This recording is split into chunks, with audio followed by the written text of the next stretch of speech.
Friends, ఇప్పుడే అందిన వార్త. కోర్టు ఊహించని తీర్పు. మాజీ సీఎం కేసీఆర్ కు గుడ్ న్యూస్ అంటూ వార్తలు అయితే వస్తున్నాయండి. లేటెస్ట్ అప్డేట్ ఆ వివరాలు అనేది వీడియోలో చూద్దాం. వీడియోని స్కిప్ చేయకుండా పూర్తిగా చూడండి, అప్పుడు కంప్లీట్ ఇన్ఫర్మేషన్ అయితే అర్థమవుతుంది. ఇంకా ఎవరైనా సరే ఛానల్ సబ్స్క్రైబ్ చేయకుండా వీడియోస్ ఉన్నట్లయితే వెంటనే ఛానల్ సబ్స్క్రైబ్ చేసుకొని బెల్ ఐకాన్ ఆల్ మీద ట్యాప్ చేయండి. ఇటువంటి ఇంపార్టెంట్ ఇన్ఫర్మేషన్ మిస్ అవ్వకుండా ముందుగానే మీ ఫోన్ నోటిఫికేషన్ రూపంలో వస్తుంది.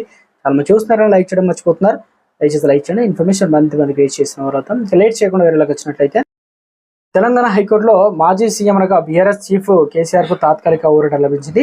2011లో తనపైన నమోదైన రైలు రోక కేసును కొట్టివేయాలని చెప్పేసి ఎలాంటి ఆధారాలు లేకుండా తనను నిందితుల జాబితాలో చేర్చారంటూ హైకోర్టులో సోమవారం అయితే పిటిషన్ దాఖలు చేశారు.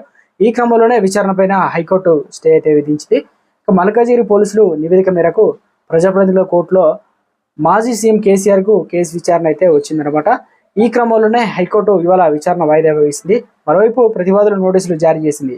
విచారణ వచ్చే నెల 23కి అయితే వాయిదా వేసినట్టు కూడా హైకోర్టు 4వ బెంచ్ న్యాయమూర్తి జస్టిస్ విజయసేనారెడ్డి అయితే వెల్లడించారు.